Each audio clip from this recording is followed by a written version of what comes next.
pagando y protestando. Cumplí con la última de mis obligaciones tributarias del 2023, el pago de la declaración anual de impuestos. Alguien me dirá que he pagado el precio, pagar impuestos, que debe pagarse por vivir en sociedad, justificación falsa del pago de impuestos. El verdadero precio que hay que pagar por convivir con los demás es el respeto a sus derechos, la práctica de la justicia. Cumplí mi última obligación tributaria del 2023 protestando, expresando mi oposición a dicho pago, que realicé por tener la obligación legal de hacerlo, no por tener la obligación ética, que tendría si el gobierno se limitara a la realización, honesta y eficaz, de su legítima tarea, la impartición de justicia en su doble vertiente, castigar al injusto, al violador de derechos, y obligarlo a resarcir, cuando la reparación sea posible, algo que no siempre sucede. Gobierno que no cumple con honestidad y eficacia con la impartición de justicia, no genera la obligación ética de pagar impuestos, por más que exista la obligación legal, legalidad que resulta injusta. Y lo que importa es la justicia, no la legalidad.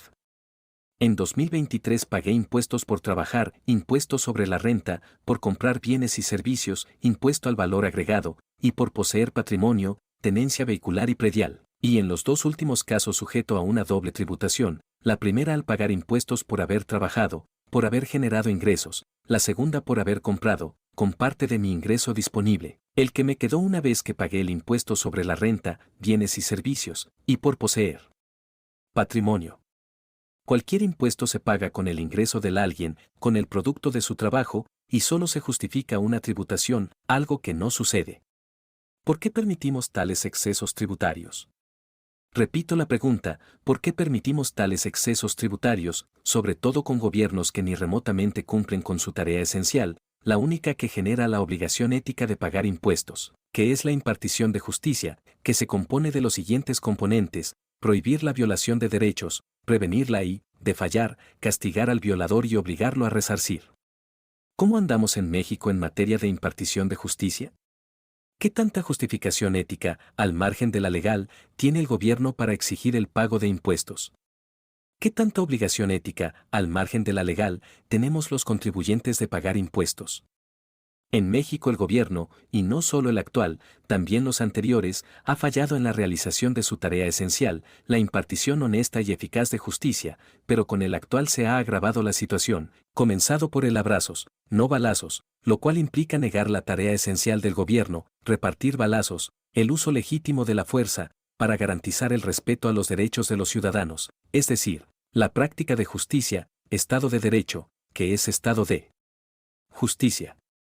Un dato, extraído de la Encuesta Nacional de Seguridad Pública Urbana, para el primer trimestre de 2024, del INEGI, en marzo de 2024, 61.0% de la población de 18 años y más, residente en 90 ciudades de interés, consideró que es inseguro vivir en su ciudad.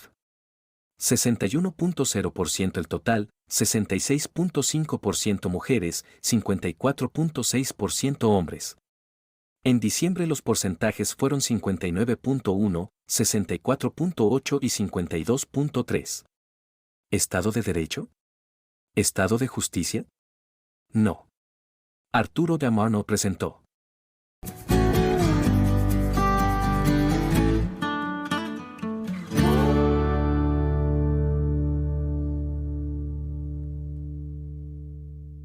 Recuerda que puedes escuchar esta y otras columnas de opinión en comentariodeldia.com, en las plataformas de Spotify, Apple Podcasts, Google o Amazon, y por supuesto no se te olvide seguir a @comentariodd en Twitter, Instagram y Telegram, y a @comentariodeldia en Facebook y YouTube.